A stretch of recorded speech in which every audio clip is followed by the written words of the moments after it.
I'm Elizabeth Gray, 30 years old, and I've spent my life proving myself in ways my family never bothered to see. For years, I gave everything, my loyalty, my silence, even my dignity, just to keep the peace at home. But on a flight to Hawaii, when my father laughed out loud, "She's useless. She can't do anything right," something shifted. Hours later, when the engines exploded midair and panic took over, I made a choice that changed everything. Have you ever been dismissed, humiliated, or underestimated by the very people who should have had your back? If so, share your story in the comments. You're not alone. Before I dive in, let me know where you're watching from. And if you've ever had to stand tall after being torn down, hit that like button and subscribe for more true stories about reclaiming your worth. Because what happened next, none of them ever saw coming. The flight to Hawaii was supposed to be a celebration. My parents had booked first-class seats for the whole family, a rare gesture that should have felt generous. Instead, it became another stage for their familiar performance of disappointment.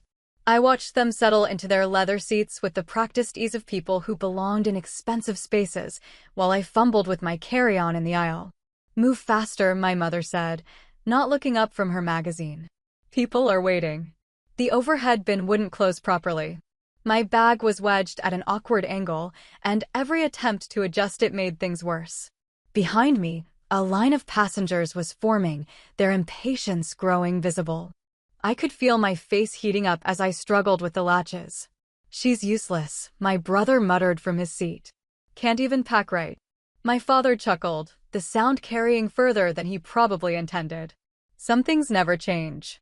I finally got the bin closed and slid into my seat, the middle seat, naturally. My parents flanked the window and aisle, leaving me squeezed between them like an afterthought.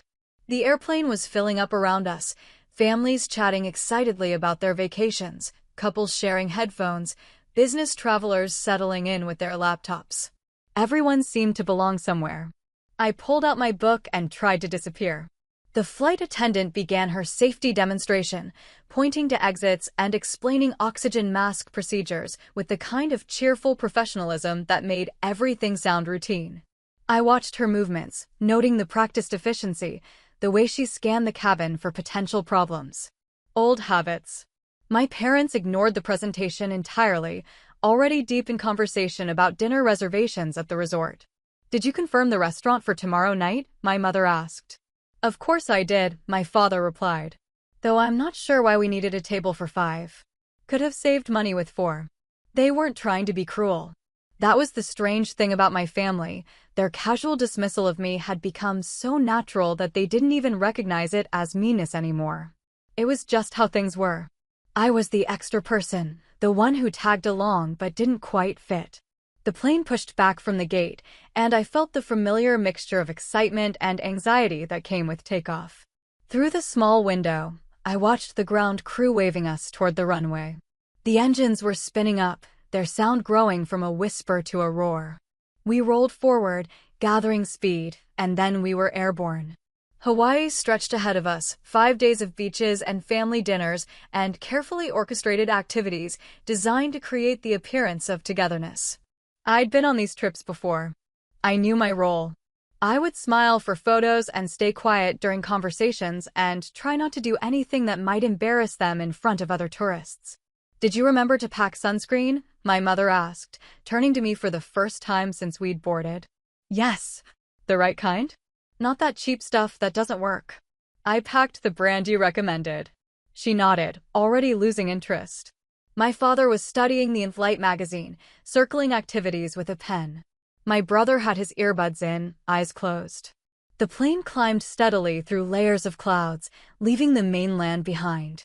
I tried to read, but the words kept blurring together. The conversation from the gate kept replaying in my head. "She's useless. Can't even pack right."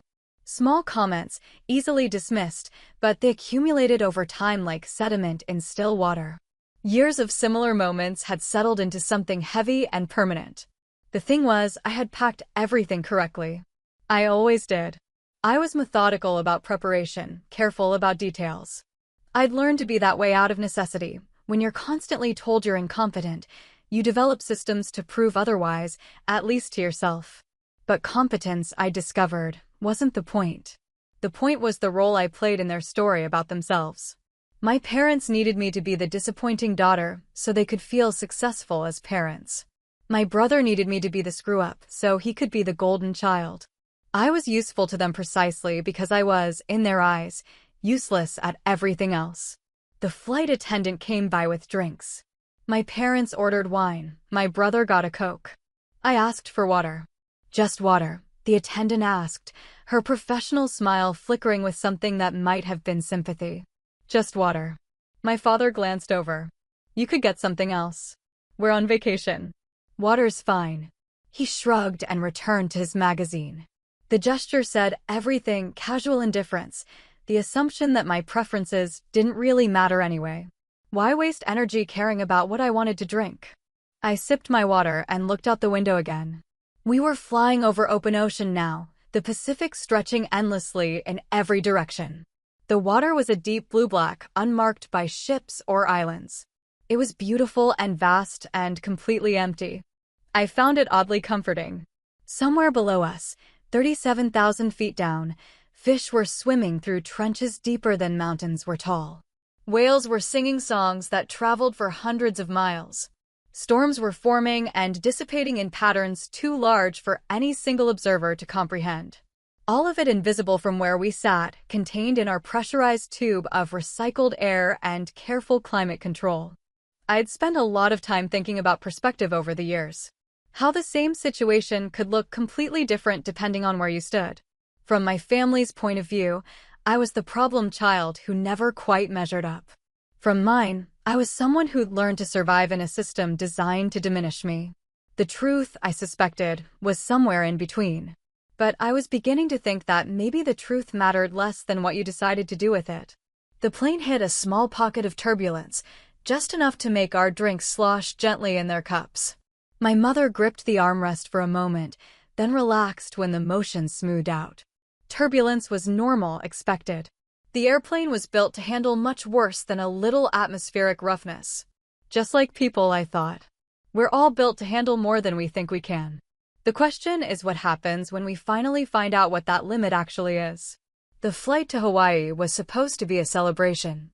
Instead, it was already becoming something else entirely. I just didn't know it yet. Halfway through the flight, something shifted. Maybe it was the wine, or maybe my father had been building up to this moment since we'd left the ground. Either way, the careful politeness that had kept our family interactions civilized suddenly evaporated. It started with a comment about the resort reservations. My mother was worried about the dinner seating, whether we'd get a good table, whether the restaurant would be too crowded. Normal vacation anxieties that should have been easy to manage. I'm sure it'll be fine, I said. These places are used to handling large parties. My father looked at me like I'd said something profoundly stupid. What would you know about it? You've never organized anything like this. The comment hung in the air between us. A few nearby passengers glanced over, then quickly looked away. This was the kind of family drama that made people uncomfortable on airplanes, too intimate for public consumption, but impossible to escape in the confined space. I was just trying to help, I said. Help. My brother pulled out his earbuds, suddenly interested in the conversation. When have you ever actually helped with anything? My mother made a soft sound of disapproval, but not at him. At me, for creating a situation that required management. Let's not do this here, she said quietly. But my father was already warming up. I could see it in his posture, the way he shifted in his seat to face me more directly. He had an audience now, not just my family, but the other passengers within earshot. And he'd never been able to resist an audience. She's useless, he said, his voice carrying clearly across several rows. She can't do anything right. The words landed like physical blows. Not because they were surprising. I'd heard variations of them my whole life, but because of where we were. Trapped together at 37,000 feet, surrounded by strangers who were now witnessing my humiliation in real time. Laughter followed. Sharp, dismissive laughter from my brother, nervous chuckling from my mother, and then, worst of all, a few snickers from the passengers around us. People who didn't know me, who had no stake in this family dynamic, but who found something amusing in watching a grown woman get torn down by her own relatives. My face burned. Heat spread from my cheeks down my neck, that horrible flush of shame that made me feel like I was glowing with embarrassment. I wanted to disappear, to sink through the airplane floor and fall into the ocean below. Instead, I sat perfectly still and tried to keep breathing. "That's enough," I said quietly. "Is it?" My father's voice had taken on that particular edge it got when he sensed weakness. "Because I don't think it is. I think this is exactly the conversation we should be having. About accountability. About contributing something meaningful instead of just taking up space." More passengers were listening now. I could feel their attention like heat from a fire, uncomfortable and impossible to ignore. The woman across the aisle was pretending to read, but her book hadn't moved in several minutes. The man behind me had stopped tapping on his laptop. Even the flight attendants seemed to be giving our section a wider berth than usual. "She's always been like this," my brother added, emboldened by the audience. "Remember when she was supposed to organize Mom's birthday party? Complete disaster." That wasn't how I remembered it. The party had gone fine. People had enjoyed themselves. But facts didn't matter when the story was already written. In their version of events, I was the screw-up, the family member who couldn't be trusted with important responsibilities. "I've tried," my mother said, her voice taking on that martyred tone she used when she wanted sympathy. "God knows I've tried to help her, to give her opportunities to prove herself. But some people just can't handle responsibility." The airplane felt smaller suddenly, like the walls were closing in. The recycled air seemed thinner, harder to breathe. I could hear the engines humming beneath us, carrying us forward over thousands of miles of empty ocean, and all I wanted was to be anywhere else in the world. "You know what the problem is?" my father continued, really hitting his stride now. "She's never had to face consequences. She's always had us to bail her out, to clean up her messes. Maybe it's time she learned what it's like to handle things on her own." I stayed silent, but inside, something was breaking. Not the kind of dramatic shattering you see in movies, but something quieter and more fundamental. A line was being crossed, and I could feel myself stepping over it even as I sat motionless in my seat. They were wrong about almost everything. I'd been handling things on my own for years. I'd built a life they knew almost nothing about, developed skills they'd never bothered to ask about, proven myself in ways they couldn't even imagine. But I'd let them maintain their illusions because it was easier than fighting. Because challenging their narrative would have required energy I didn't want to spend. Now, listening to them perform my inadequacy for an audience of strangers, I realized that my silence hadn't been kindness. It had been cowardice. I'd protected their feelings at the expense of my own dignity, and they'd interpreted that protection as confirmation of their worst assumptions about me. The laughter was dying down now, but the damage was done. I could feel the weight of judgment from the other passengers, the comfortable superiority of people who were grateful not to be in my position. I'd become entertainment for them, a cautionary tale about family dysfunction that they could discuss later with their own relatives. My father settled back in his seat, satisfied. My mother was already pulling out her magazine, ready to move on now that the unpleasantness was over. My brother was putting his earbuds back in, having contributed his part to the performance. They thought it was finished. They thought they'd made their point and could return to the normal rhythm of the flight. But something had changed in those few minutes of public humiliation. Something I couldn't quite name yet, but that I could feel shifting inside me like tectonic plates finding a new arrangement. I looked out the window at the endless ocean below and felt something I hadn't experienced in years: clarity. For the first time in a long time, I knew exactly who I was. And more importantly, I knew exactly who they weren't. The revelation should have felt liberating, but instead it just felt sad. 30 years of letting them define me, 30 years of accepting their version of my story. I'd wasted so much time trying to earn approval from people who were fundamentally incapable of giving it. But that was about to change. I just didn't know how dramatically. It wasn't always this way. Growing up, I was the overlooked middle child, caught between my older brother's achievements and my younger sister's charm. I was the quiet one who didn't fight back, who learned early that invisibility was safer than attention. When attention came, it was usually the wrong kind. I enlisted at 18, partly to serve my country and partly to escape the suffocating weight of family expectations. The military was a revelation. For the first time in my life, I was judged purely on performance. Your background didn't matter, your family's opinion of you was irrelevant. What mattered was whether you could do the job. And I could do the job. Better than most, it turned out. I had a natural aptitude for flying that surprised even me. The instructors noticed it during basic training, the way I understood aircraft systems intuitively, the way I stayed calm under pressure. They recommended me for advanced programs, opportunities that led to more opportunities. Fighter pilot training was brutal. The washout rate was nearly 70%. The physical demands were extreme, but the mental pressure was worse. Every day, instructors looked for reasons to eliminate candidates. They tested your decision-making under stress, your ability to process information quickly, your capacity to function when everything was going wrong at once.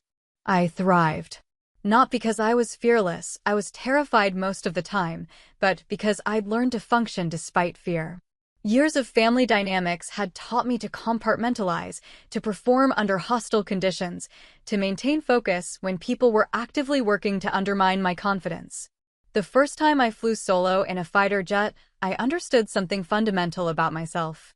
I wasn't the incompetent person my family had convinced me I was. I was someone who could handle complex machinery traveling at 600 miles per hour, someone who could make split-second decisions with lives hanging in the balance. The contrast with my family's assessment of my capabilities was so stark it was almost funny. Almost, but not quite. Because I was starting to realize how much their opinions had cost me over the years. How many opportunities I'd avoided because I believed I wasn't capable. How many times I'd held myself back because I'd internalized their expectations of failure. But I never told them the details of what I was doing. When I called home from training bases, I kept things vague. Still in the Air Force, I'd say. Still learning to fly. They assumed I had some kind of support role, maybe flying cargo planes or doing routine transport missions. To them, I was still the girl who tripped over her shoelaces in gym class. It was easier that way. Explaining would have required them to fundamentally revise their understanding of who I was, and people don't do that easily. Especially when their identity is built around being the successful ones in the family, the ones who had their lives figured out while their daughter stumbled through hers. My first deployment was to a combat zone. I can't talk about all the specifics, but I can say that flying missions in hostile territory teaches you things about yourself that you never learn in training. You discover reserves of concentration you didn't know you had. You learn to trust your instincts completely because hesitation can be fatal. I was good at it. Better than good. My squadron leader wrote commendations that used words like exceptional and outstanding and natural leadership ability. The same qualities my family had spent years telling me I lacked were the ones that made me excel in one of the most demanding jobs in the world. When I came home on leave, I tried to share some of what I'd experienced. Not the classified parts, just the basic reality of what my life had become. But they couldn't process it. My father changed the subject when I mentioned combat missions. My mother asked if I was getting enough sleep and eating properly, as if I were still a child who couldn't take care of herself. My brother was the worst. He'd graduated from business school and gotten a job at a consulting firm, and he treated my military service like an extended phase I was going through. "When are you going to get a real job?" he asked. "You can't stay in the military forever." I stopped trying to explain after that. It was like speaking a foreign language to people who had no interest in learning it. They'd constructed a version of me that served their psychological needs, and contradictory evidence wasn't going to change that. So I lived two separate lives. In one, I was a decorated fighter pilot who'd earned the respect of peers and superiors through demonstrated competence under extreme conditions. In the other, I was the disappointing daughter who couldn't be trusted with important responsibilities. The cognitive dissonance was exhausting. Every family gathering required me to shrink myself back down to their size, to pretend that their assessment of my abilities was accurate. I did it because maintaining family relationships seemed important, because I'd been taught that challenging their narrative was selfish and destructive. But sitting on that airplane, listening to them perform my inadequacy for strangers, I realized that I'd been protecting the wrong thing. I'd been so concerned with keeping the peace that I'd sacrificed my own dignity. I'd let them define me for so long that I'd almost forgotten who I really was. The woman next to me was reading a magazine article about successful female entrepreneurs. The irony was almost too perfect. Here I was, being publicly humiliated by people who thought I couldn't handle basic adult responsibilities, while I possessed skills that most people couldn't even imagine. I could land a damaged aircraft on a carrier deck in rough seas. I could coordinate complex missions involving multiple aircraft and ground units. I could make life-or-death decisions in fractions of seconds. But I couldn't make my family see me clearly. That was the one mission I'd never been able to complete successfully. Looking back, I think that moment on the airplane was when I finally stopped trying. Not consciously, I didn't make a deliberate decision to give up on earning their approval. But something inside me let go of the hope that things might change if I just tried harder or explained better or proved myself more completely. They were going to think what they wanted to think regardless of evidence. That wasn't a problem I could solve through better performance or clearer communication. It was a limitation they'd chosen, and I was done making it my responsibility to overcome. The freedom in that realization was terrifying and exhilarating at the same time. For the first time in my adult life, I didn't have to care what they thought of me. I could just be who I actually was and let them deal with the consequences of their own assumptions. I had no idea how dramatically that shift in perspective was about to be tested. As the humiliation replayed in my mind, I stared out the window to steady myself. The Pacific stretched endlessly below us, a vast expanse of blue-black water that seemed to absorb light rather than reflect it. From this altitude, the ocean looked deceptively calm, its surface smooth as glass. But I knew better. Down there, currents were shifting, storms were brewing, forces were at work that could reshape coastlines and alter weather patterns thousands of miles away. I thought about the years I'd spent pushing past their doubts, the nights in simulators running emergency scenarios until my responses became automatic. The deployments where I'd proven myself over and over again, not to earn recognition, but because lives depended on precision. The countless hours of training that had transformed me from the uncertain girl they remembered into someone I was still learning to recognize. My father's voice kept echoing in my head, "She's useless. She can't do anything right." The casual cruelty of it was what hurt most. Not anger or disappointment, which would have suggested I mattered enough to evoke strong emotions. Just dismissive certainty, the kind of judgment you pass on something you've already written off. The strange thing was how normal this felt to them. My mother had already returned to her crossword puzzle. My brother was scrolling through his phone, probably texting friends about the awkward family moment he'd just witnessed. My father was reading the airline magazine with the satisfied expression of someone who'd successfully made his point. They'd humiliated me in front of strangers and moved on as if it were just another part of the flight experience. I watched a flight attendant walk past, checking seatbelts and collecting empty cups with practiced efficiency. She caught my eye for a moment and offered a professional smile, the kind that acknowledged difficulty without getting involved. I wondered what she thought of our family drama, whether she'd heard enough of these confrontations to recognize the patterns, whether she felt sorry for me or just wished we'd keep our dysfunction to ourselves. The airplane felt smaller than when we'd taken off, like the air was getting thinner despite the pressurization systems. I could hear every sound more acutely, the hum of engines, the whisper of air conditioning, the quiet conversations of other passengers who were having normal family trips without public humiliation as entertainment. A baby started crying somewhere behind us, that particular sound that cuts through everything else and demands attention. The mother's voice followed, soft and soothing, trying to comfort her child. It was such a normal sound, such an ordinary moment of care and attention, that it made my chest tighten with something I couldn't quite name. When had my family stopped trying to comfort me when I was hurting? When had they decided that my pain was less important than their need to be right about my inadequacy? I couldn't remember a specific moment when things shifted, just a gradual erosion of empathy that left us here, trapped together in a metal tube above the Pacific, performing the same tired roles we'd been playing for decades. I pulled out my phone and scrolled through messages from colleagues, updates from friends I'd made during deployments, photos from people whose respect I'd earned through demonstrated competence rather than family obligation. It was like looking at evidence of a parallel universe where I was valued for what I could actually do rather than dismissed for who they needed me to be. One message was from my squadron leader, asking about my next assignment, whether I was interested in a training position that would mean more responsibility and better opportunities for advancement. It was the kind of career development most people in my field would jump at, recognition of abilities that had been tested under real-world conditions. I stared at the message and felt the disconnect between my two lives more acutely than ever. In one world, I was someone worth promoting, someone whose judgment was trusted with expensive equipment and dangerous missions. In the other, I was someone who couldn't be trusted to pack correctly for a vacation. The cognitive dissonance was becoming unbearable. I'd spent so many years compartmentalizing, keeping these two versions of myself separate, that I'd almost convinced myself they were both true somehow. But sitting there, feeling the weight of my family's collective disdain while holding evidence of professional recognition in my hands, I realized that only one of these stories could be accurate. Either I was the incompetent person they saw, or I was the capable professional my colleagues knew. Either their assessment was correct, or their assessment was irrelevant.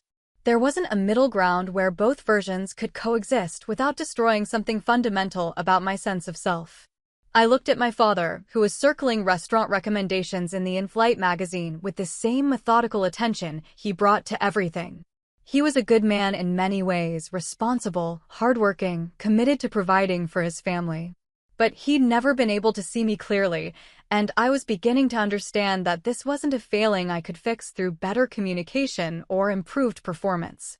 Some people are limited by their own assumptions, imprisoned by stories they've told themselves for so long that contradictory evidence becomes invisible. My father needed me to be the disappointing daughter because it confirmed his understanding of how families work, how success is distributed, how people like him differ from people like me. Revising that assessment would require him to question too many other assumptions about himself and the world. My mother was similar but different. Her dismissal of me felt more protective than malicious, like she was trying to shield me from expectations I might not be able to meet. But the result was the same, a systematic underestimation of my abilities that had shaped decades of family interaction. My brother was perhaps the most honest in his cruelty. He needed me to fail because my success would diminish his specialness as the family achiever. It was a zero-sum game in his mind, where my competence would somehow reduce his worth. So he'd become invested in my inadequacy in ways that were both obvious and unconscious. The airplane hit another patch of minor turbulence, just enough to make our drinks shift in their holders.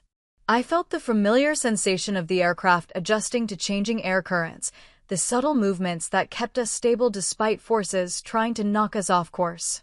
It was a perfect metaphor for what I'd been doing my entire adult life, constantly adjusting, constantly compensating, constantly working to maintain equilibrium in the face of destabilizing forces. But I was tired of being the one who always adjusted. Tired of shrinking myself to fit their expectations, tired of pretending their assessment of my abilities was accurate, tired of protecting their feelings at the expense of my own dignity. The silence between us stretched on, filled with the white noise of air travel and the comfortable murmur of other families having normal conversations. I realized that their laughter said more about them than it ever could about me. People who were genuinely secure in their own accomplishments didn't need to diminish others to feel successful. People who were truly confident didn't require an audience for their superiority. Their need to humiliate me publicly revealed something ugly about their own insecurities, their own fears about whether they were as successful as they pretended to be. I was useful to them as a contrast, proof that they were the functional members of the family, the ones who had figured out how to live successfully in the world. But I was done being useful to them in that way. I was done being their cautionary tale, their example of what not to become, their reassurance that they were better than someone. If they needed to feel superior, they'd have to find another source of validation. The Pacific continued to stretch endlessly beneath us, unmarked by boundaries or landmarks, holding secrets in its depths that would never be fully understood. Like most large systems, it operated according to principles that were invisible from the surface, but absolutely fundamental to its functioning. I was beginning to understand that families operated the same way. The visible dynamics were often less important than the hidden currents underneath, the unspoken agreements about who got to be what, who was allowed to succeed, who had to carry the burden of everyone else's need to feel adequate. For 30 years, I'd been carrying that burden without fully recognizing its weight. Now I could feel it lifting, not all at once but gradually, like pressure equalizing after a long descent. The freedom was dizzying and frightening and absolutely necessary. I had no way of knowing that in just a few minutes, everything would change completely. That the assumptions and roles and careful family dynamics we'd all invested in would become irrelevant in the face of actual crisis. That I would finally have the opportunity to show them exactly who I was, not through words or explanations, but through actions that would speak more clearly than any conversation we'd ever had. But for now, I just sat quietly and watched the ocean pass beneath us, feeling something shift inside me that couldn't be shifted back. Whatever happened next, I was done pretending to be smaller than I was. Then came the jolt. One moment we were flying smoothly through clear skies. The next moment the entire aircraft was shaking like it was coming apart at the seams.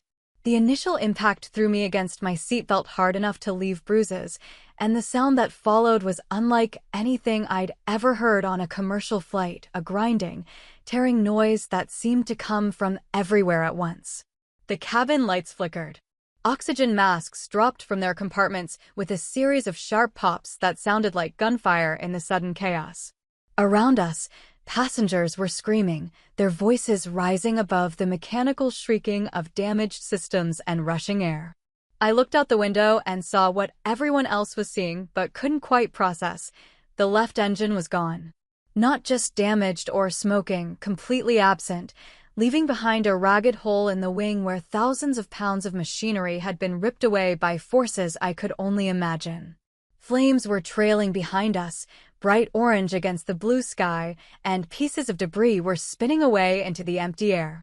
My family's reactions were immediate and predictable. My mother grabbed my father's arm and started praying in a high, panicked voice.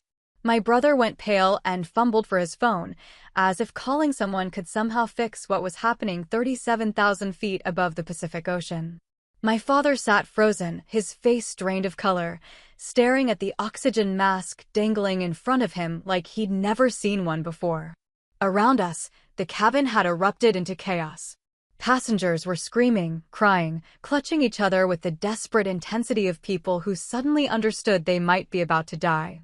The flight attendants were trying to restore order, moving through the aisles with practiced efficiency despite their own obvious fear, helping people with their oxygen masks and attempting to calm the panic that was spreading through the cabin like a contagion. But I felt something else entirely. As the airplane shuddered and bucked around us, as alarms sounded from the cockpit and the smell of smoke began to filter through the cabin air, I experienced a strange kind of clarity. The fear was there. Anyone who wasn't afraid in that situation would have been clinically insane, but underneath the fear was something familiar, the calm that comes when training takes over from thinking. I'd been in emergency situations before. Not exactly like this one, but close enough that my mind automatically began running through procedures, assessing options, calculating possibilities. While everyone else was processing the emotional reality of imminent disaster, I was already thinking about solutions. The aircraft was still flying, which meant we had some control. The right engine was still functioning, which meant we had some power. We were losing altitude, but not in an uncontrolled dive, which meant the pilots were managing the emergency with whatever control surfaces were still responding. These were good signs, indicators that survival was possible if the right decisions were made quickly enough. But the screaming from the cockpit suggested that the right decisions might not be getting made. Through the open cabin door, I could see one of the pilots slumped over his controls while the other struggled with what appeared to be a catastrophic system failure. The aircraft was yawing to the left, fighting the asymmetric thrust that was trying to flip us over, and the pilot, who was still conscious, was clearly overwhelmed by the complexity of the emergency.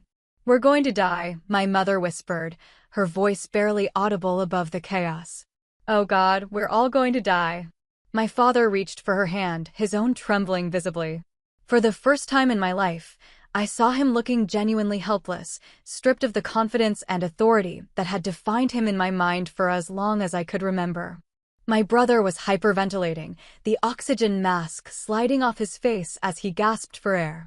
They were looking at me now, all of them, with expressions I'd never seen before.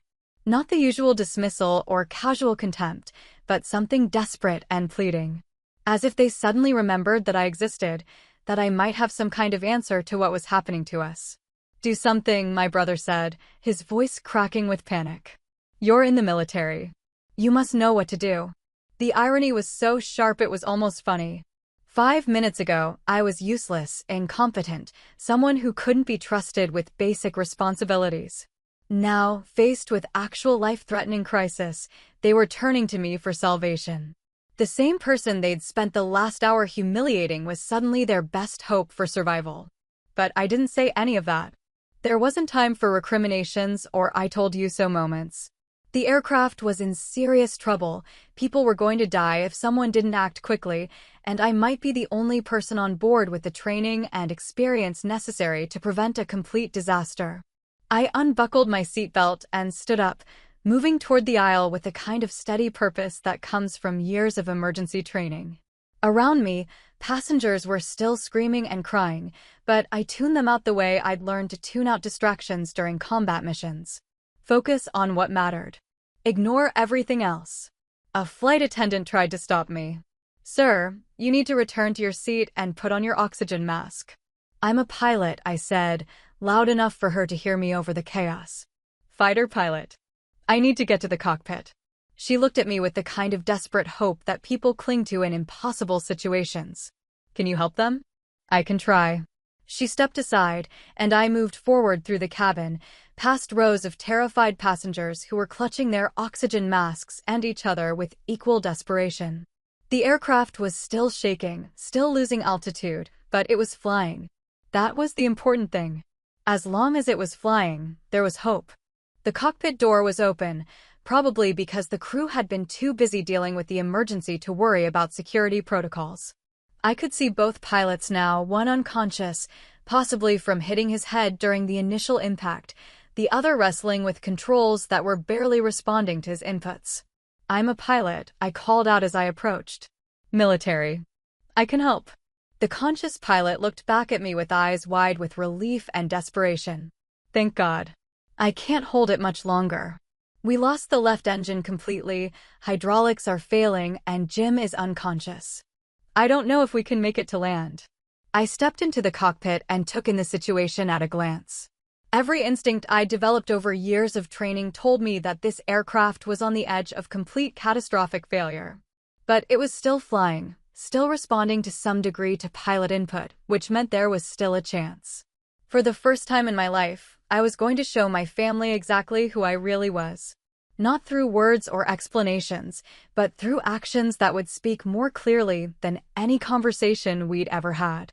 I moved toward the pilot's seat, steady and calm despite the chaos erupting around us, and felt something I hadn't experienced in years: complete certainty about my own capabilities. Whatever happened next, there would be no more questions about whether I could handle responsibility. I moved toward the cockpit with a kind of steady purpose that comes from years of training under pressure. The conscious pilot looked back at me with desperate relief when I identified myself, his face streaked with sweat and tension. Behind me, I could hear my family calling out, their voices barely audible above the mechanical screaming of damaged systems and the terrified cries of other passengers. "What's the situation?" I asked, sliding into the seat beside him while quickly assessing the instrument panel. "Complete engine failure on the left side," he said, his voice tight with controlled panic. "We lost it about 3 minutes ago. No warning, just gone.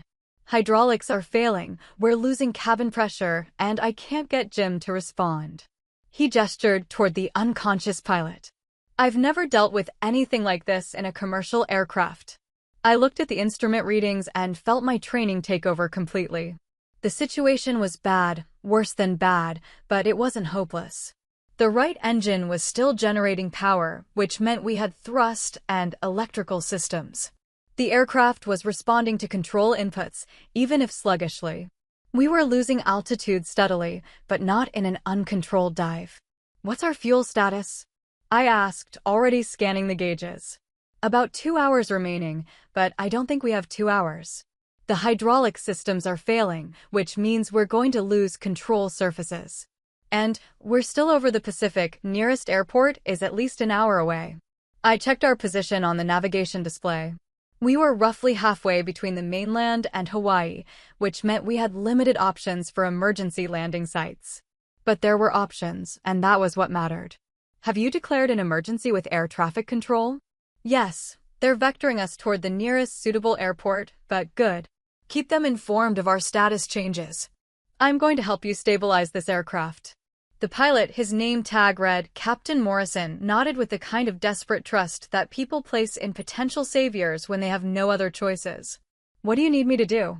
Keep flying. I'm going to work on the engine and hydraulic problems. I'd flown different aircraft than this commercial airliner, but the fundamental principles were the same. Power, lift, control, and navigation, the 4 basic requirements for keeping any aircraft in the sky. We had power from the remaining engine, we had lift as long as we maintained airspeed, and we had enough control to keep flying level. Navigation was just a matter of getting to the nearest runway before something else failed catastrophically. The hydraulic failure was the most serious immediate problem. Without hydraulic pressure, we'd lose the ability to control the aircraft's flight surfaces, the rudder, elevators, and ailerons that kept us stable and steerable. But most modern aircraft had backup systems, redundancies built in for exactly this kind of emergency. Try switching to the auxiliary hydraulic system, I suggested, pointing to the appropriate controls. Morrison's hands were shaking as he made the adjustment, but the results were immediate. The aircraft's response to control inputs improved noticeably, and several warning lights on the instrument panel switched from red to amber. That's better, he said, relief evident in his voice. How did you know to do that? Emergency procedures. We drill this stuff constantly in military training. Different aircraft, same principles. Behind us, I could hear the flight attendants working to calm the passengers, their professional voices cutting through the chaos with practiced authority. The screaming had died down somewhat, replaced by a tense murmur of prayers and whispered conversations. People were beginning to process what was happening, moving from pure panic toward the kind of grim determination that emerges when survival becomes the only priority. I checked the unconscious pilot's pulse, steady but weak, and made sure his airway was clear. He'd taken a significant blow to the head during the initial emergency, probably when the aircraft lurched from the engine failure. He needed medical attention, but that would have to wait until we were safely on the ground. What's our descent rate? I asked. Morrison checked the altimeter. About 800 feet per minute. We're at 31,000 now. That gave us roughly 38 minutes before we'd be forced to attempt a water landing, assuming we couldn't find a runway. The mathematics were simple and unforgiving. We needed to cover a lot of distance in a limited amount of time with a damaged aircraft that was gradually losing its ability to fly. What airports are within range? Air traffic control is vectoring us toward an emergency field about 200 miles southeast of our current position.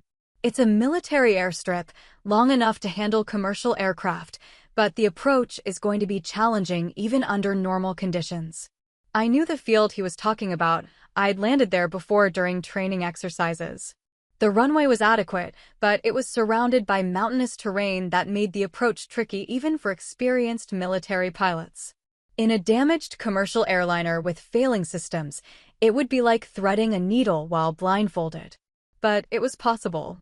Difficult, dangerous, with a significant probability of failure, but possible. And possible was infinitely better than the alternative. I can get us there, I said, and mend it.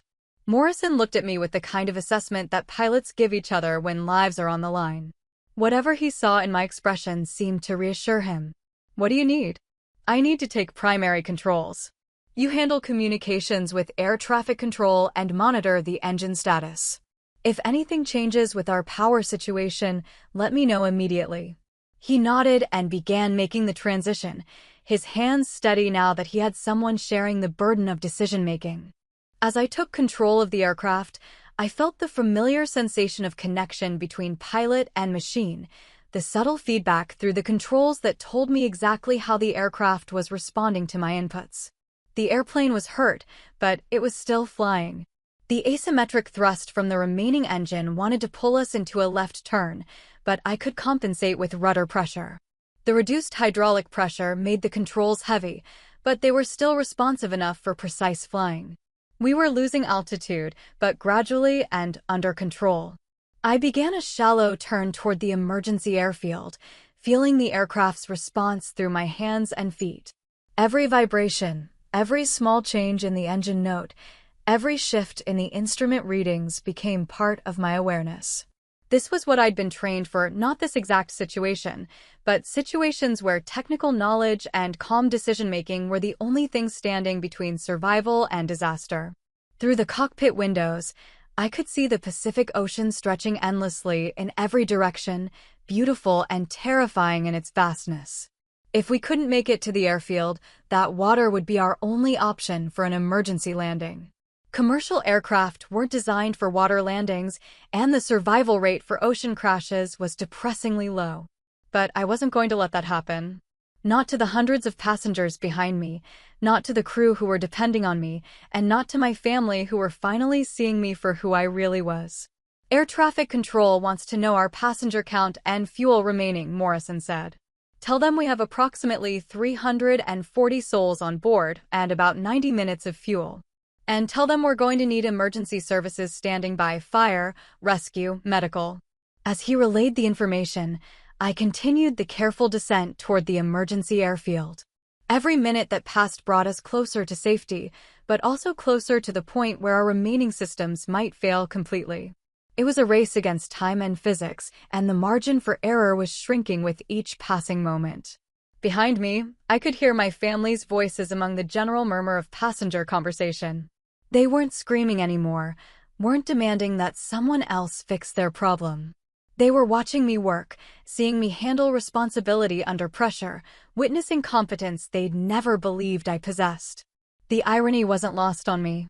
For 30 years, they'd told me I was useless, incompetent, unable to handle important responsibilities. Now their lives depended on abilities they'd never acknowledged, skills they'd never bothered to ask about, competence they'd systematically dismissed.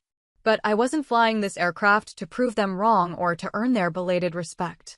I was flying it because people needed help, and I had the training and experience to provide that help. That was what mattered, not family dynamics or personal vindication, but the simple fact that I could do something others couldn't do, and doing it might save lives. The emergency airfield appeared on the navigation display as a small icon, still more than 100 miles away. Close enough to be a realistic goal, far enough away to require sustained concentration and careful resource management. I began calculating approach speeds and landing distances, factoring in our reduced control authority and the uncertainty of how the damaged aircraft would handle during the crucial final minutes of flight. "How are you feeling about this?" Morrison asked quietly. "I've had easier landings," I admitted. "But this aircraft wants to fly. As long as we don't lose the remaining engine or have a complete hydraulic failure, we can get down safely." He nodded, and I could see some of the tension leaving his shoulders. Having someone else share the burden of decision-making was allowing him to focus on his specific responsibilities instead of carrying the weight of everyone's survival alone. That was what competent people did for each other. They shared burdens, contributed their expertise, worked together to solve problems that no individual could handle alone. It was a lesson my family had never learned, too invested in their individual superiority to understand the value of collaboration. But they were learning it now, whether they realized it or not. They were depending on me in a way they never had before, trusting me with responsibility they'd never believed I could handle. The shift in our relationship was subtle but fundamental, and it was happening 37,000 feet above the Pacific Ocean in a damaged aircraft racing against time toward an uncertain landing. I adjusted our heading slightly and continued the descent, monitoring every system, every gauge, every indication that might tell me how much more the aircraft could endure. Behind me, hundreds of people were trusting me to get them safely back to the ground. including my family, who were finally seeing me exactly as I was. When the wheels finally screeched onto the emergency strip 43 minutes later, after an approach that required every bit of skill I'd developed over years of training, the cabin erupted in applause and tears of relief. We'd made it. Against significant odds, with failing systems and damaged aircraft, we'd made it safely back to solid ground. But the landing was just the beginning of a much larger change that had started the moment I stood up from my seat and walked toward the cockpit. My family's understanding of who I was had been shattered as completely as the aircraft's engine, and what would emerge from that wreckage was going to be very different from what had existed before.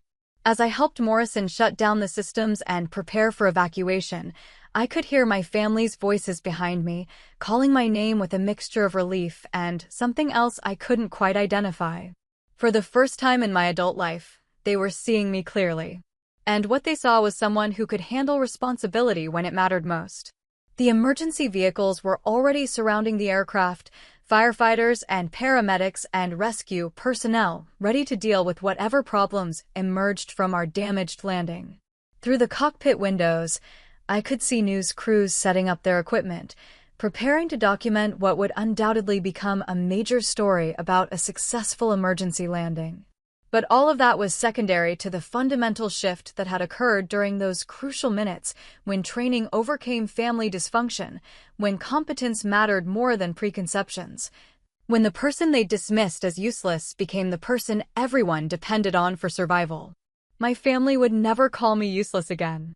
Not because I demanded their respect or proven them wrong through argument, but because I demonstrated capabilities they couldn't ignore or dismiss.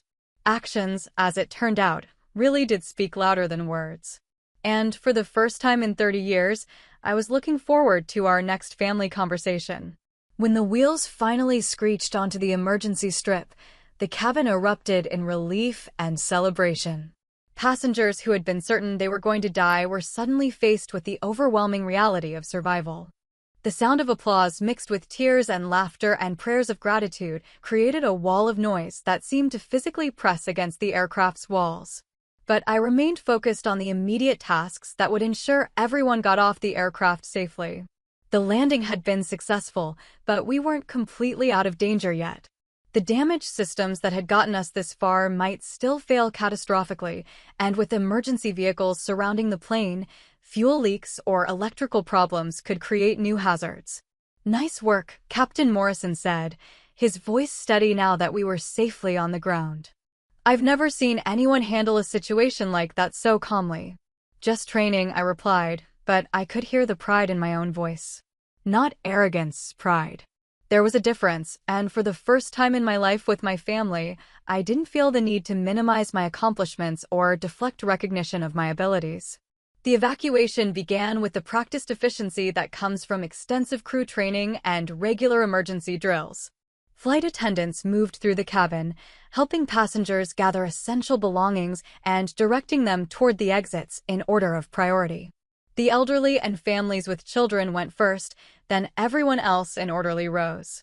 I stayed in the cockpit until the medical team arrived to take care of Jim, the unconscious pilot. He was stirring now, conscious, but clearly disoriented, asking questions about what had happened and where we were. The paramedics loaded him onto a stretcher with the kind of careful attention that suggested his injuries were serious, but not life-threatening. As I finally prepared to leave the cockpit, I could see my family in the aisle, moving slowly toward the exit with the other passengers. They kept looking back toward the front of the aircraft, trying to see what I was doing, their faces showing a mixture of relief and something else I was still learning to recognize. It wasn't quite respect, that would take time to develop, but it was the beginning of respect. The first crack in 30 years of assumptions about who I was and what I was capable of. They had witnessed something that couldn't be explained away or dismissed as luck or accident. They had seen competence under pressure, decision-making in crisis, skills they hadn't known I possessed. The evacuation was proceeding smoothly, which was what mattered most. Every passenger who walked off that aircraft alive was a small victory, proof that the emergency procedures had worked, that training and preparation and calm decision-making could triumph over catastrophic mechanical failure. I gathered the essential paperwork and prepared to leave the cockpit. As I stepped into the cabin, I could see that most of the passengers had already evacuated, leaving behind only a few stragglers and the crew members who were doing final safety checks. The aircraft felt eerily quiet after the chaos of the last hour, like a building after everyone has gone home for the night. My family was waiting for me near the exit door. They'd stayed behind while other passengers evacuated, which surprised me. I'd expected them to be among the first people off the aircraft, eager to get away from the scene of potential disaster. Instead, they were standing together in a small group, watching me approach with expressions I'd never seen before. "Are you okay?" my mother asked, and I could hear genuine concern in her voice. Not the performative worry she usually displayed when she wanted to appear caring, but actual anxiety about my well-being. "I'm fine," I said. "How about you? How's everyone feeling?" "We're okay," my father said quietly. "Thanks to you." The words hung in the air between us, heavy with implications neither of us was quite ready to explore. This was uncharted territory for our family, a situation where I had been the competent one, the person who solved the problem, the one whose abilities had mattered most when everything was on the line. "I can't believe you knew how to do that," my brother said, and for once there was no mockery in his voice. "I mean, I knew you were in the Air Force, but I never realized. I never understood what that meant." "Most people don't," I replied. "It's not something that comes up in normal conversation." But even as I said it, I realized that wasn't entirely true. It hadn't come up in our conversations because I'd learned not to bring it up, learned that talking about my military experience made them uncomfortable, challenged their assumptions about family hierarchy and success. I'd made myself smaller to accommodate their need to feel larger. That was going to change now. Not dramatically, not with confrontations or demands for recognition, but gradually and fundamentally. I was done pretending to be less capable than I was, done protecting their egos at the expense of my own dignity. "We need to get off the aircraft," I said. "The emergency crews need to secure the scene." We moved toward the exit together, passing through the door where a flight attendant was waiting to assist passengers down the inflatable slide that had been deployed for the evacuation. It was surreal to be leaving the aircraft this way after what we'd just experienced, like waking up from a dream that had been part nightmare and part revelation. The emergency crews were waiting at the bottom of the slide with blankets and bottles of water, treating everyone like survivors of a traumatic experience rather than passengers who had simply arrived at an unexpected destination. Which, I supposed, was exactly what we were. News crews were setting up their equipment at a respectful distance, preparing to document what would undoubtedly become a major story. I could already imagine the headlines: "Hero pilot saves commercial flight," "Emergency landing prevents disaster," "Military training saves 340 lives." The kind of recognition that I'd never sought, but that felt strangely satisfying after years of having my abilities dismissed. My family stayed close to me as we moved through the crowd of passengers and emergency personnel. They seemed uncertain about how to behave, like actors who had suddenly found themselves in a play where the script had changed mid-performance. The roles they were used to playing, the successful parents and the achieving brother contrasted with the disappointing daughter, no longer made sense in light of what they'd witnessed. "Will there be an investigation?" my mother asked. "Probably. The FAA investigates all serious incidents involving commercial aircraft. They'll want to know exactly what happened and why the engine failed." "Will they want to talk to you?" "Almost certainly. I was acting pilot in command for the emergency landing. They'll want a detailed account of the procedures we followed and the decisions we made." She nodded, but I could see her processing the implications of what I was saying. Her daughter, the one she'd spent years telling people couldn't handle responsibility, was going to be interviewed by federal investigators about her role in preventing a major aviation disaster.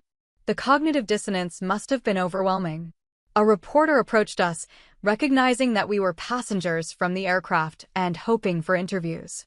"Excuse me, could I ask you a few questions about your experience during the emergency?" "She's the one you want to talk to," my father said, pointing at me. "She's the pilot who saved us all." The reporter's attention shifted immediately, her professional instincts recognizing a much bigger story than passenger reactions. "You're the pilot who assisted with the emergency landing?" "I helped, yes. Can you tell me about your background? What kind of training prepared you for a situation like this? I could feel my family listening to my answers with the kind of attention they'd never paid to anything I'd said before. As I explained my military service, my combat experience, my years of emergency training, I watched their faces change. They were hearing details about my life that they'd never bothered to ask about, learning about accomplishments they'd never acknowledged. For 30 years, they'd constructed a story about who I was that served their psychological needs, but had almost nothing to do with reality. Now reality was asserting itself in ways they couldn't ignore or dismiss. The competent person being interviewed by reporters, the pilot who had helped save hundreds of lives, the woman being praised by aviation professionals, that was their daughter, their sister, the family member they'd spent decades calling useless. The interview concluded with the reporter asking for my contact information for follow-up questions. As she walked away, my family and I stood together in the afternoon sunshine, surrounded by emergency vehicles and news crews and the organized chaos of disaster response. "I'm sorry," my mother said quietly. The words were so unexpected that I wasn't sure I'd heard them correctly. "What?" I said, "I'm sorry. For what we said on the plane. For what we've been saying for years. We were wrong." My father nodded, looking more uncomfortable than I'd ever seen him. "We didn't know. We didn't understand what you were capable of." "You never asked," I said, not harshly but honestly. "You never wanted to know." "No," he agreed. "We didn't. And that's on us, not on you." My brother was the last to speak, his voice barely audible above the noise of the emergency response. "I've been jealous of you my whole life, and I never even knew what I was jealous of." It was the most honest thing he'd ever said to me, and probably the most honest thing he'd ever said to anyone. The recognition that his need to diminish me had been driven by his own insecurities rather than my inadequacies was a revelation that would change our relationship in ways we were only beginning to understand. "We have a lot to talk about," I said. "But not here, not now. Let's just focus on getting home safely." They nodded, and for the first time in decades, I felt like we were actually a family rather than a group of people connected only by shared genetics and mutual obligation. Not a perfect family. There were too many years of damage to repair overnight, but a family that might be capable of growth and change and honest communication. The balance had shifted permanently. They could never again call me useless, never again dismiss my capabilities, never again treat me like the family disappointment. They had seen me at my best when everything was at stake, and that kind of revelation couldn't be undone. More importantly, I had seen myself clearly for perhaps the first time. Not through their eyes or in reaction to their expectations, but as I actually was competent, skilled, capable of handling responsibility when it mattered most. That self-knowledge was worth more than any apology or recognition they could offer. We walked together toward the buses that would take us to the terminal, leaving behind the damaged aircraft that had become the site of our family's transformation. Behind us, investigators were already beginning their preliminary examination of the wreckage, trying to understand exactly what had gone wrong and how disaster had been averted. But I already knew the answer to their most important question. Disaster had been averted because when it mattered most, competence had triumphed over assumptions, training had overcome family dysfunction, and actions had spoken louder than 30 years of words. That was a lesson none of us would ever forget. Later, as we walked off the tarmac together, my family's voices had changed completely. The sharp edges of dismissal and casual cruelty had been replaced by something softer, more tentative. They were speaking to me the way people speak to someone they're still learning to know, someone whose capabilities have surprised them in fundamental ways. "I keep thinking about what would have happened if you hadn't been on that plane," my mother said as we waited for the bus that would take us to the terminal. "Someone else would have helped," I replied, though I wasn't entirely sure that was true. The specific combination of training and experience that had allowed me to assist Captain Morrison wasn't common among commercial airline passengers. "But what if there hadn't been someone else?" she pressed. "What if you'd been the only person who could have handled that situation?" It was a question I'd been avoiding thinking about, but she was right to ask it. If I hadn't been on that flight, if I hadn't had the training and experience necessary to assist with the emergency landing, the outcome might have been very different. Hundreds of lives had potentially depended on capabilities my family had spent decades dismissing as irrelevant. I try not to think about what-if scenarios, I said. What matters is what actually happened. But privately, I was beginning to understand the full implications of what had occurred. Not just the successful emergency landing, but the complete reversal of family dynamics that had defined our relationships for 3 decades. The person they'd called useless had become the person everyone depended on when survival was at stake. The irony was almost overwhelming. For years, I'd wanted their recognition, their acknowledgement of my abilities, their respect for what I'd accomplished in my military career. I'd imagined scenarios where they would finally see me clearly, where they would apologize for their dismissive treatment and acknowledge their mistakes. Now that it had actually happened, it felt different than I'd expected. Less satisfying, more complicated. Because I could see how much their revelation was costing them, how difficult it was for them to confront the fact that they'd been fundamentally wrong about someone they'd known their entire lives. My father was particularly struggling with the adjustment. He kept looking at me sideways, as if I were a puzzle he was trying to solve. The daughter he thought he knew, the disappointing one who couldn't handle basic responsibilities, had been replaced by someone who could land damaged aircraft under emergency conditions. The cognitive dissonance was visible in every interaction. "How long have you been able to fly like that?" he asked as we boarded the bus. "Military pilots train for emergency situations constantly," I said. "But every situation is different. You never know exactly what you'll be capable of until you're tested. But you knew you could do it? When you saw what was happening, you knew you could help." I thought about that for a moment. I knew I had training and experience that might be relevant. Whether it would be enough, that was something I could only find out by trying. He nodded, but I could tell he was still processing the implications. His daughter had walked into a life-threatening emergency and calmly taken control of a situation that was overwhelming trained commercial pilots. That level of competence under pressure wasn't something that developed overnight or by accident. My brother was handling the adjustment differently. Instead of trying to understand how I'd developed abilities he'd never recognized, he was focused on his own reaction to the crisis. "I completely panicked," he admitted. "When I saw that engine explode, I thought we were all going to die, and I just froze. I couldn't think, couldn't move, couldn't do anything useful." "That's a normal response to a life-threatening situation," I said. "Most people aren't trained for emergency scenarios. There's no reason you should have known how to react. But you did know. You stayed calm, you took action, you helped save everyone. That's not normal." He was right, of course. The ability to remain functional under extreme stress, to think clearly when everything is falling apart, to take effective action when lives are at stake, those weren't normal capabilities. They were the result of years of specialized training designed to produce specific responses to crisis situations. But I'd never been able to explain that to them before because they'd never been interested in understanding what my military service actually involved. They dismissed it as an extended phase I was going through, something I would eventually outgrow when I decided to get a real job. Now they were beginning to understand that what they'd seen as a temporary deviation from normal life had actually been the development of capabilities they couldn't imagine possessing themselves. The daughter they'd underestimated had been learning skills that most people never needed, but that became invaluable when everything went wrong at once. "I think I've been jealous of the wrong things," my brother continued. "I've spent years being proud that I make more money than you, that I have a bigger house and a better car. But when it really mattered, when people's lives were on the line, none of that meant anything. You were the one who could actually help." It was the most honest conversation we'd ever had, and it was happening on a bus full of airplane crash survivors being transported to an emergency terminal in the middle of nowhere.